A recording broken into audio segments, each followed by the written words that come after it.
Excellency, the President of the United Nations General Assembly, His Excellency, the President of the United Nations General Assembly, His Excellency, the Secretary General of the United Nations, Excellencies, Representative of United Nations Member States.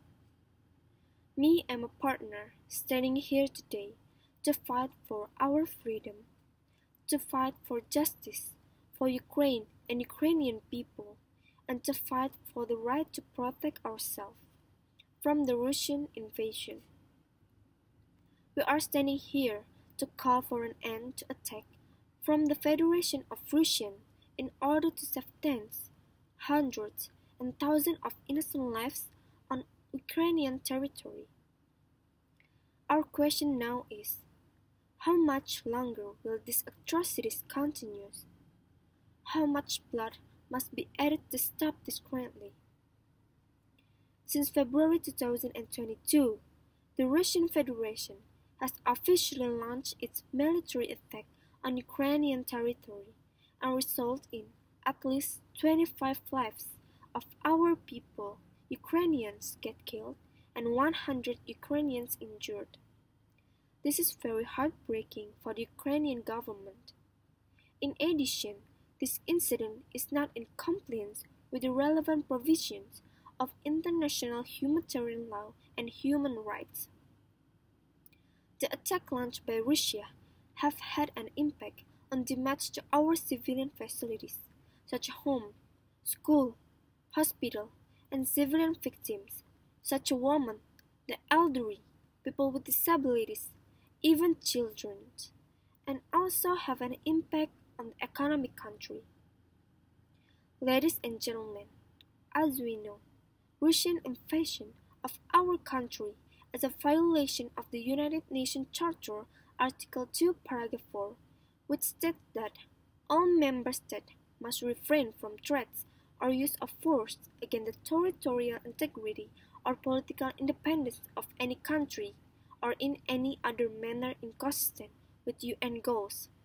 Acting under Chapter 7 of the UN Charter, the draft text determined that the situation in Ukraine constitutes a violation of international peace and security, and that Russia have committed acts of aggression against Ukraine. Well, now I will continue the speech. Therefore, Ukraine expressed its agreement with the UN resolution that Russia's treatment of aggression against Ukraine must be stopped.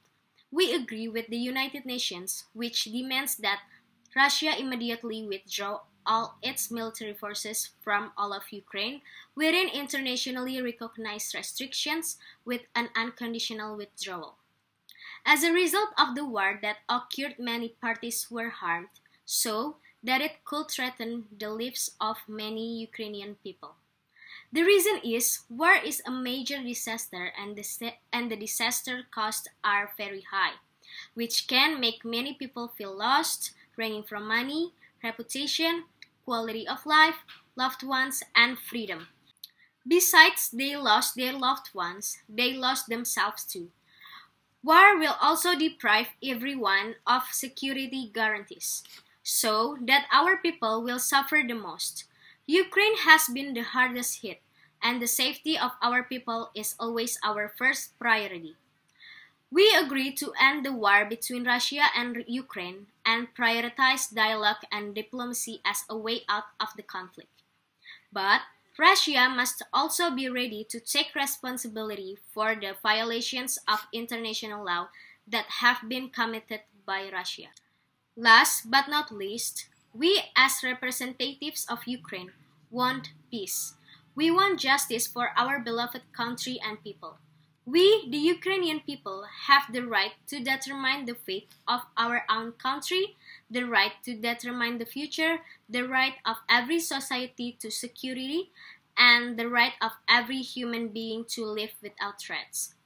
Peace is very important for the Ukrainian people and the world in order to create a world order based on freedom.